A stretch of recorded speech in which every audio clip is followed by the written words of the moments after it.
All right, we are officially live. It is Wednesday afternoon, the 22nd day of the month of May. My name is Mike, the co-host of Silver Doctors Live on Air, along with my better half here, Mr. Paul Half Dollar, joining us as always. So, Paul, welcome and thank you for once again for connecting with me this afternoon.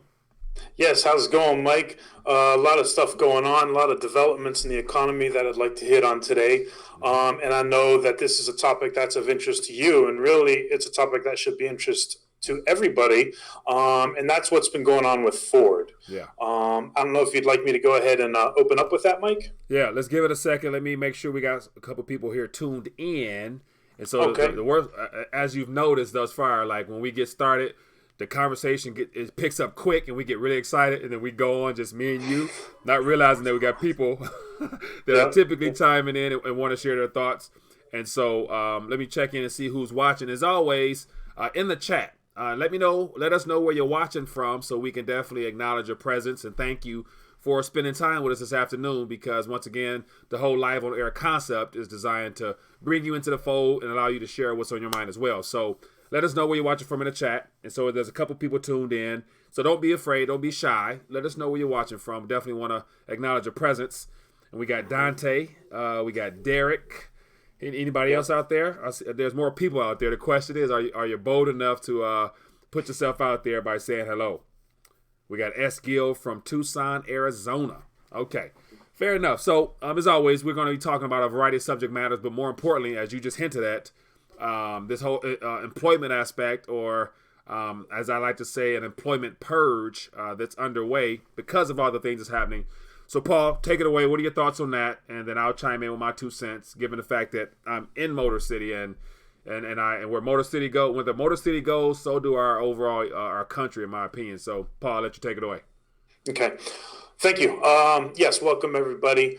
Thanks for tuning in. I have a little bit different angle and approach for what's going on with Ford. Okay. And the first thing I would like to draw and see, what I want to do is, I have this theory, and my theory is that President Trump is the fall guy for the deep states. Mm-hmm. Okay. And part of that is building up the economy for when the economy goes downhill, he takes the blame, loses in 2020. Mm-hmm. Right. So this is my working theory. So we found more evidence of that this week, and that involves Ford Motor Company. Mm-hmm. So I'd like to direct everybody's attention, if you can put on the screen, I don't know if you have it, a tweet from March 20th, right? So this is what I'm talking about, where, we kind of have a tale of two economies going on. On the one hand, people are thinking that the economy is strong, that the economy is great, that there's all these wonderful jobs. But on the other hand, we have reality.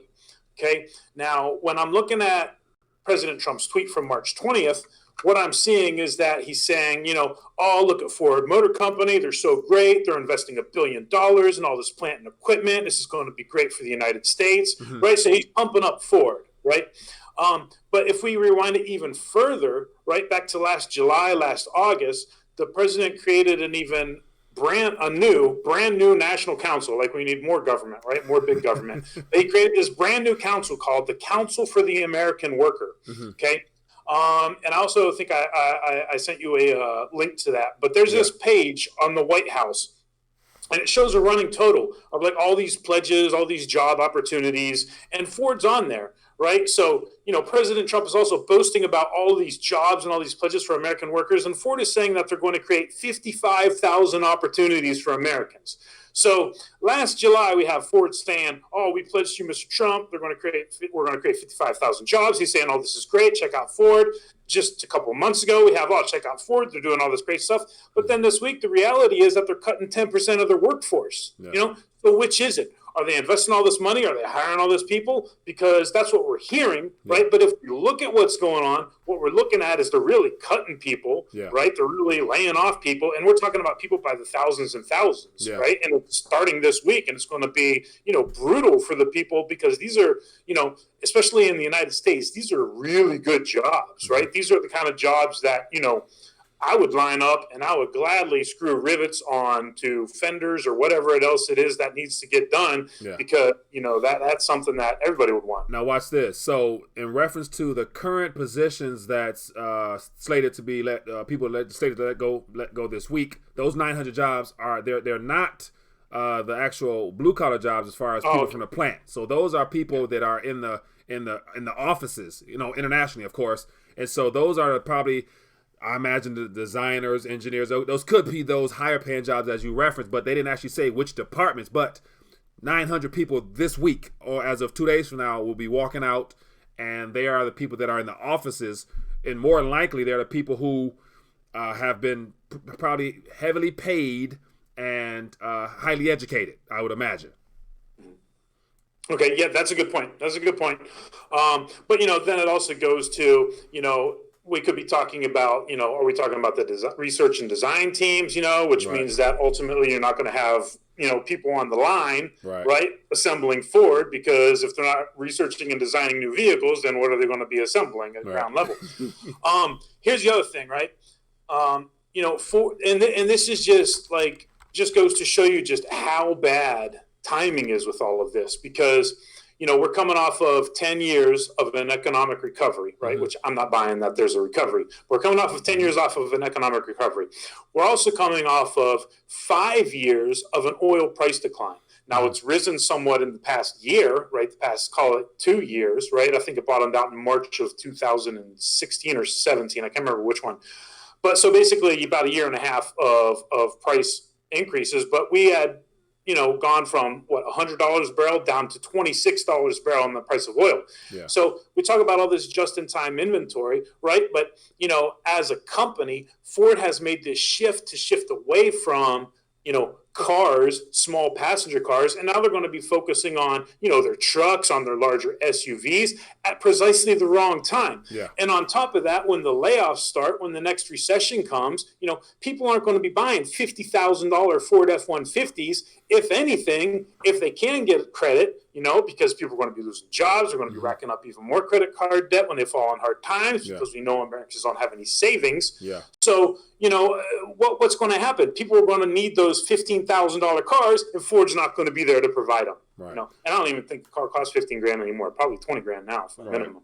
Right. Now, watch this. So, just as you're speaking, not sure if you're watching the screen, but I pulled up an article that was released as of yesterday from the Detroit Free Press, and it looks like an analyst. It says that even bigger cuts are needed, and so their quote is saying 23,000 more Ford layoffs are needed, and so I'm assuming needed in reference to making the company a little bit more profitable.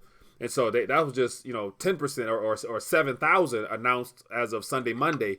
So this analyst here is saying 23,000 is probably needed, and probably in addition to the 7 or what. But in reference to what you just stated, I believe that we've just seen the beginning of what's coming, and a lot of that has to do with the whole idea of the automotive sector itself has the cycle, in my opinion, of making cars continuously, new models every year with very few changes or redesigning has become a problem, because once again, they're expensive, as you mentioned, and at the end of the day, how many people are actually looking to actually purchase a new car at the price that they're selling them now? So yes, I think that's a great point, and I think people miss that point too. And a good way to think about that is like phones, right? Yeah. For a while there, from about I think it was like 2007 when the first iPhone came out or something. Yeah. But for a while there, they were making those new phones every year, and people were upgrading until you get to the point where there's only really so much you can pack into a phone, right? And there's only so many different versions of Angry Birds that you can play, right? Yeah. So that is a good point, because that's the same. I think you make a valid point with the trucks. There's only so much vehicle that you need, right? And there's only so much extra that they can keep adding into the vehicle. Yeah. And it just gets to the point where, I don't need to switch vehicles every 2 years. Mm-hmm. You look at people who, actually have savings and actually have money. I think a long time ago the book was called The Millionaire Next Door, maybe, but it's like, they're not wearing Rolexes, they're wearing Casios, right? Yeah. And they're not driving $50,000 2019 F-150s, they're driving 10-year-old beaters, Yeah. So that makes a very valid point right there too. So this is just going to end badly. Yeah. And, people talk about, Ford didn't get the bailout last time. Well, guess what? They're going to be getting it this time, Yeah, and then that would be a whole nother situation there. But I want to come on that, because I don't think, apart from the bailout that's I heard, I haven't read up on it yet, but just the agricultural sector is receiving another bailout. I think I heard the number 20 billion or something like that, if I'm not mistaken. Correct me if I'm wrong, but the agricultural sector is being bailed out, possibly for the second time.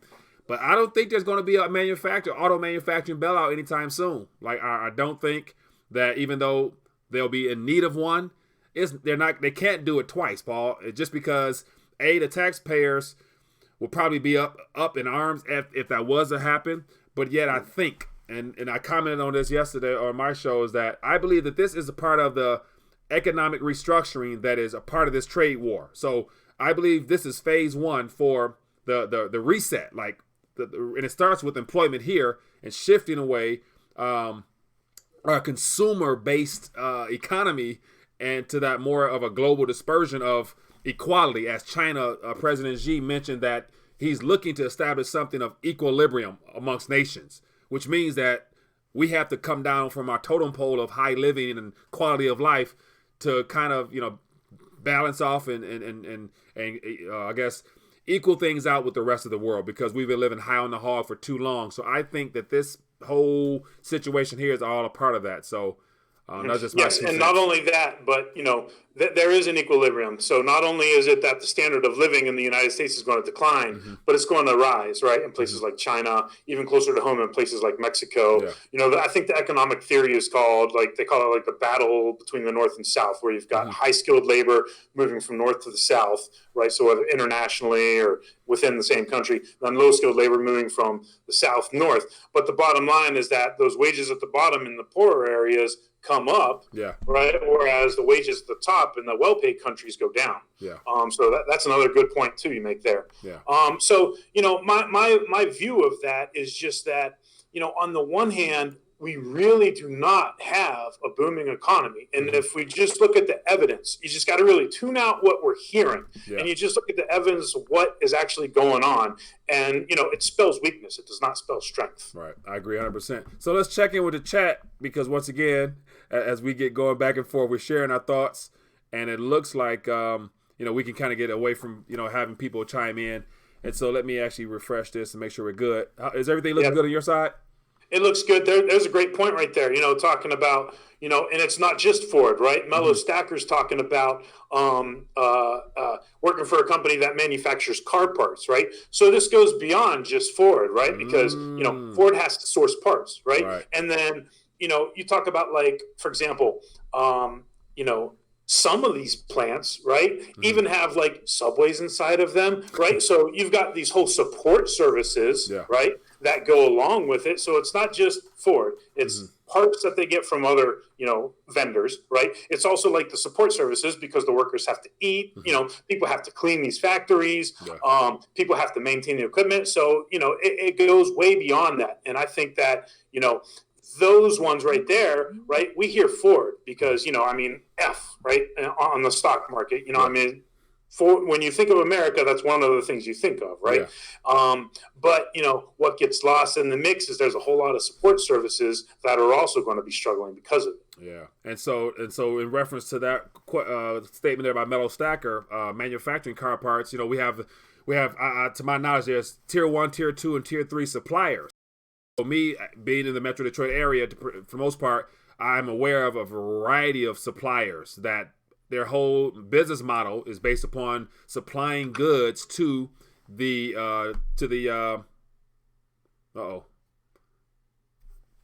there we go. Looks like we froze up for a second. It looks like their whole business model is geared towards supplying to the big three. Everything they do is sourced through the big three. And so that will be, I would imagine.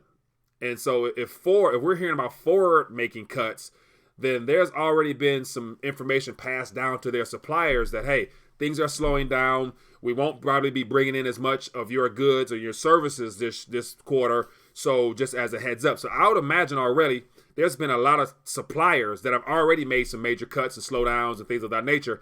But because they're unknown or they're smaller operations in the bigger scheme of automotive sector, we haven't heard about them.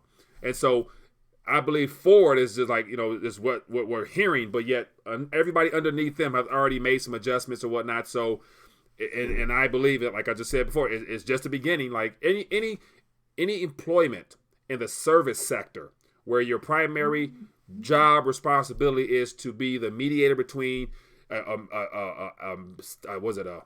top tier or a what you call them? What's the top of the line on the trade index? Was it Forbes 500 or what's the category? Whatever those top of the line publicly traded companies are. If you're a supplier of any nature to those, you're going to be impacted first before they make their announcement. So, and that's one thing. This subject matter is very concerning because Detroit is the anchor, has been the anchor of our manufacturing base.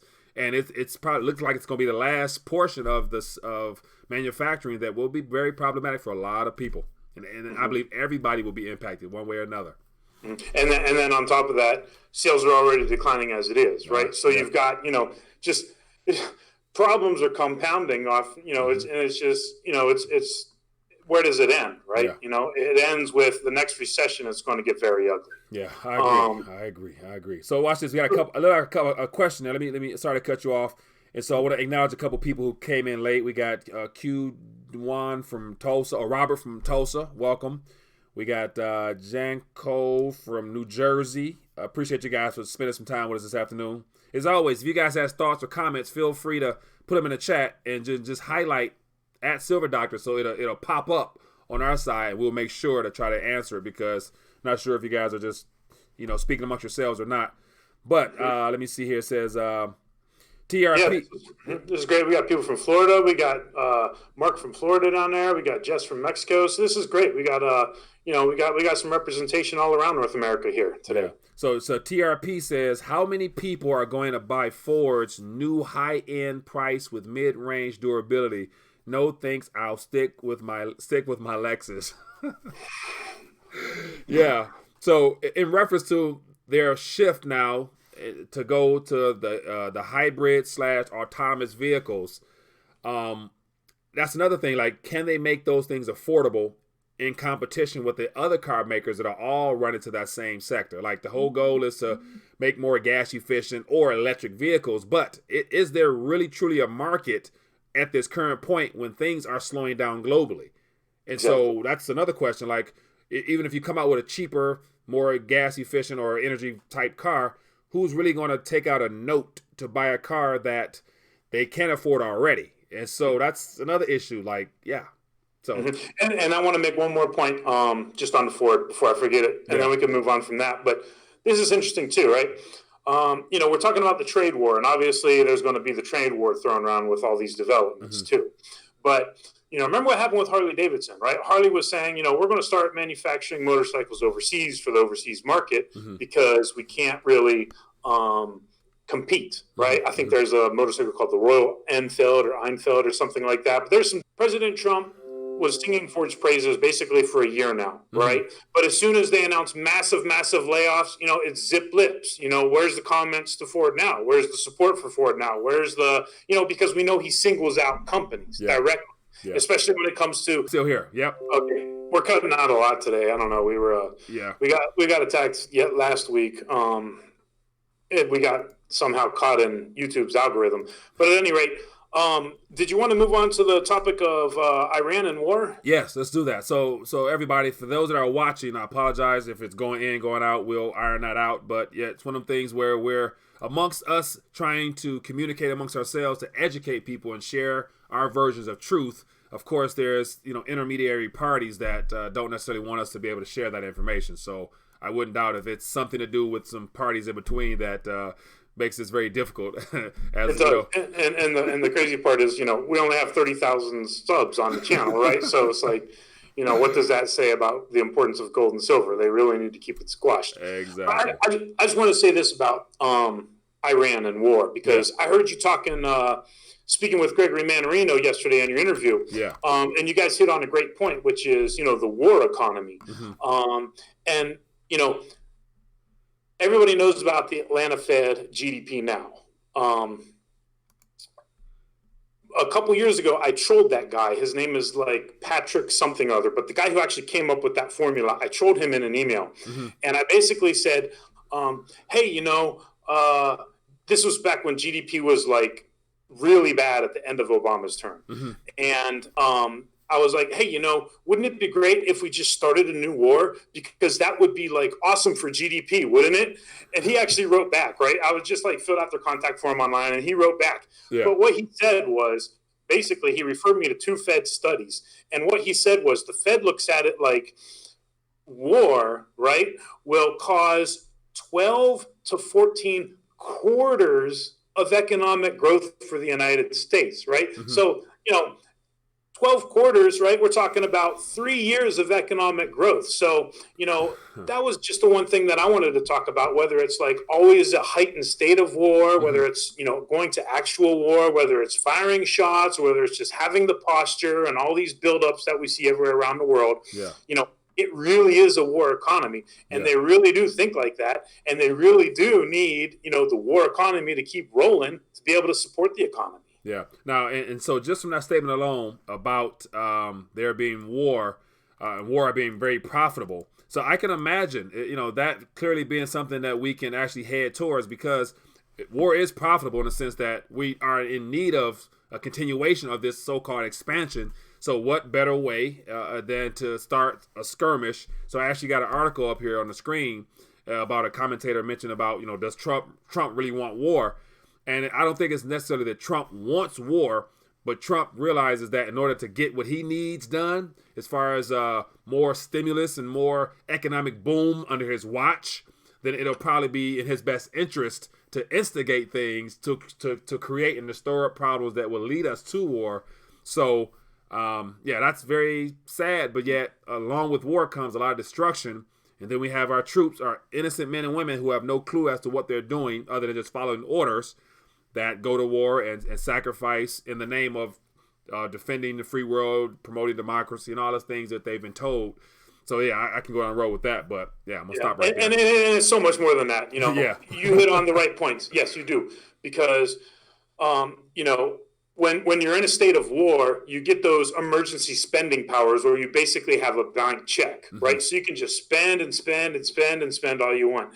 But then on top of that, right, when we talk about war as a racket, war is in fact a racket. So not only are you spending, right, but the military industrial complex, right, these KBR, right, Mr. Kellogg, Brown, and Root, right, and Halliburton, and all these defense contractors, they are just raking in this racket. And that's literally what it is. I have seen this, right? I don't want to go into specific details, but, when they say war is racket, so not only is it spending in the economy, but it's also this evil racketeering that goes on as well. Yeah. So that's the point I wanted to hit, because I think that's a good interview for anybody who hasn't heard that yet, to go back and listen to the conversation you had with Gregory Mannarino yesterday. Yeah, I agree as well. And so just from that alone, a lot of thoughts. So having posted that, and since that time, I've had several thoughts, and it all has to do with where we're at now and my opinion and thoughts on what's underway now, which I don't see nothing. I don't see much positiveness in how this economy is unfolding. And I wish I could be able to, I wish I was in a position to warn more people as to what some of the focusing on. And unfortunately, it has to do with their employment. Like, that is going to be a major issue in the next 12 to 24 months, in my opinion, because our whole economy is based upon consumption. And so I posted a video yesterday about one thing I've noticed in all of these layoffs, they all start with the company is not profitable.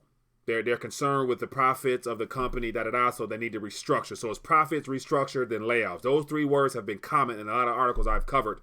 And so in that most recent one, they skipped the restructuring process. They went straight from not profit to layoffs. And we're going to see more of that type of approach. But it all has to do with corporations that are publicly traded having a very pressing concern on their return to shareholders, which will ultimately come back to affect the lives of everyone who's committed and serving and in those institutions. Because, I'm gonna get it off the cuff, but those are things to be concerned about. So let me stop, because I'm gonna go off on that one. Yeah, and the shareholders, right? That's like not most of the country, because most of the country is not heavily invested in the stock. Exactly. So that's the thing. Like, it is a no-win situation for those that are not in the know. But let me get to some questions over here. So once again, people, I appreciate you guys for watching. We got close to about 50 people. And as always, if you're enjoying the back and forth, don't be afraid to hit that thumbs up button beneath this video here. Show your support for the channel. It's really appreciated. And then also, let me find out what else is some more topics or questions we can get here. We got Micah from Virginia, Jeffrey from Vegas. And so let's talk a little bit about that article about Trump's pledge to America's workers. Share some of your thoughts on that based upon what we see on the surface. And then can you decipher that behind with your thoughts and opinions? I don't really have anything to add on to that other than the fact that it is all talk, right? That was my point with that. Yeah. But if you go down that list of companies, there are, there's probably 100 companies on that list, right? And if you go through that list, there are a lot of companies that not only are, that have pledged all these opportunities, right? But on the other hand, they're actually laying people off, right? So Ford just being the most recent example. Yeah. And, why aren't they updating the list, right? It's like, why aren't you kicking Ford out of the list, right? I mean, they talk, President Trump talks about kicking this, company out of here, kicking this company out of there. They're talking about, we're going to, if you build your cars here or, if you take your cars over there. Yeah. So we know that he singles out companies, right? So that's just my frustration with it. Yeah. Because, the people who get, all the airtime, right, in the mainstream are just pushing the whole, the economy is strong, right? And then you go to the website, right, whitehouse.gov, and you look at stuff like this. Oh, look at this. Ford's pledging 55,000 jobs. How could it not be strong? But once you dig under that surface, and the Ford thing I think is big because, if he is the fall guy, which I think he is, then, stuff like this will start getting more cover because you've got to convert the economy from a strong economy to an economy that's all of a sudden plummeting, Yeah. So that was my point about that. Yeah. And then the other point about that was, not so much job related, but just, wasn't one of the whole campaign pledges that he was going to make government smaller, right? And all we're seeing is more and more government, right? It's like, so that's another thing, right? That's another part of that whole he's going to be the fall guy and get people to turn. Yeah. Because the people who truly want less government, one of the reasons he got voted into office was because that person voted for him because he promised it, right? But all we get is more government, more regulation. We're going to create a space force now. We've got a whole new council for the American worker, and it just goes on and on and on. Yeah. And not to get on a tirade about, the things that he has not followed through on with his promises, but it's frustrating, right? Because it's hard to point these things out, but whenever we see these kind of examples, I think that we do need to point them out because otherwise people will just think things are fine and they won't understand why things are not fine. Right. And so I have that on the screen, the whitehouse.gov, and just a very opening line, and I'm going to actually probably read through a couple of numbers in reference to jobs and employers, but it says, as the economy booms, it's time to make a pledge to America's workers. And so apart from you bringing this to my attention, I wasn't aware of this particular pledge that's on the whitehouse.gov. So I'd imagine a good portion of fellow citizens here in this country probably may not be aware of this as well. So who exactly are they marketing this to if majority of people who are workers, if they're working, they don't give a care or give a dang about hearing a pledge. Nevertheless, it's the people who probably are not working that would have an interest in hearing about a pledge because they are the ones that be looking for employment. But it says as the economy booms. And so if we were just to take those two words, economy booms, and my question is, what economy are we referring to? I think it's not what economy are we referring to. That's a great point. I think it is appealing to the foreigners with their capital flight to try and get those dollars to come into U.S. real estate, into the U.S. stock market, because Americans don't have any money. Americans don't have any savings. We can't invest in our own country. So in order to attract investment from the outside, you've got to give the illusion, right? So I don't think that these things are necessarily for Americans, right, in and of themselves. I think it's to the rest of the world. Hey, look how strong the United States is, right? But if they're not like living here, eating it, breathing it, living it, sleeping it, right? If they're not like in the mix, all they see are these little snippets and, I'm going to, diversify internationally. Where should I go? Oh, look at the United States. So it's reconnecting. So I'll kind of pick up from there once it shows back up. Okay, so once again, apologize for the hiccups, but it's one of the things where, some things you can't help. But as I was saying, as I scroll down the list, the number of pledges adds up. But yet most of these companies here, most people may not even be familiar with them. So how can they be held accountable for this particular pledge? Because apart from, I see Amazon on here with 50,000 jobs that they're promising. And so I would imagine, and I would imagine pretty soon Amazon will be in need of reducing their actual labor force as they automate more things. So these 50,000 jobs, are they referring to I saw Amazon pushing to have people become drivers. So part of their little whole Amazon Prime delivery service, they're offering $10,000 for their current employees to become drivers. So this keeps cutting out big time today, huh? Yeah. So you hear me? Yeah, I can hear you. All right, so I'm not sure if we're online or not. So we are not, and so I'm watching on my phone here, and it's not up yet. So what we do is, once we connect, so what we're going to do is, because of the reconnection process and everything of that, let's get ready to wind things down eventually. We've been on 30 so minutes with a couple of hiccups here and there. So with that being the case, let's dive into some of the chat. So I want to throw a question out there to everybody. And so, Paul, feel free to elaborate on the question or to get ready to have a second question. But with this current job situation here, for those that are watching, share with us in the chat or your thoughts and comments as well. How bad or where do you see this heading, given the fact we're almost halfway through the year? We have 6 more months remaining of this year. What do you see? What other major corporations will probably be making some announcements on layoffs?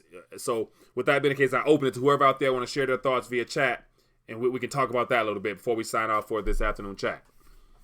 Mm-hmm. So feel free to let me know what companies you guys think might be looking to lighten their load a little bit, if anybody want to chime in. And as well, Paul, for you yourself, if you have any questions, feel free to throw it out there. Or did any companies come to mind for you that might be laying off? Well, that's interesting that you brought up the Amazon, because if they're pledging these workers, and if they're talking about, incentivizing people to become drivers, well, as soon as, the economy enters recession and people have to tighten their belts, right, then, there's not going to be this need for this, right? Yeah. Then the other thing is, definitely all of the discretionary stuff is going to take a hit, right? So we're talking about, just not as far as huge companies, but just overall, your gym memberships, your movie ticket sales, your concert sales, all of these things that people will immediately cut because A, there's inflation, B, there's either a loss of job security or just a loss of a job altogether. And then, put up this thought here, and it was about banks. And so it looks like, let me see, once I see it on my side, based upon when my phone cuts back on, we'll wrap it up with that. But other than that, got to figure out what's the deal. So we're going to get ready to wrap this up. But I want to acknowledge Jeffrey's thought there, and it has to do with the banks. And so he says, I think the big banks will make announcements, but not until fourth quarter. And so that will be probably the staple of how everything unfolds, because the banks are the ones that make loans, they're in the lending business. So if they're not lending, people aren't able to borrow from those institutions there, then there goes everything else that holds our economy together, because if banks aren't lending, who's borrowing? Then there'll be no investing, and then kapoof, that's when everything will definitely become obvious. Then with the banks, here's going to be the kicker. If they're not lending, that means there might be a little bit of a panic or lack of confidence in banks, and then people might end up wanting to go down there and make sure their funds are safe and secure. And then they're going to find out that those digits that they thought they had in the bank may not necessarily be available for them to withdraw, because they can't have that now. So we're going to be setting up for an interesting bank holiday or something of that nature, and unfortunately so. But that's what it is, man. So we're going to wrap it up with that. Appreciate everybody for sticking with us this afternoon, hanging out with us. Paul, any last thoughts? Yeah, it was a rough one, but as always, like I mentioned before, whenever we try to educate, spread truth or our version of truth, I anticipate some type of hiccup of this nature, but not as many as we had. But but it's been great hanging out with everybody. As always, give us a thumbs up, show your support for the channel. we'll iron out the kinks and keep coming back stronger than ever. And just showing up definitely helps the channel. More important, if you guys find us informative, share this video. Let people know Wednesday afternoons-ish we'll be here chatting and making things available for you guys to call in, or not call in, but share via chat your thoughts. So that being the case, Paul, looks like it's been another good one, as always. Appreciate you for taking time and sitting down with us. Everybody enjoying us as well. Appreciate you guys for hanging out, and peace.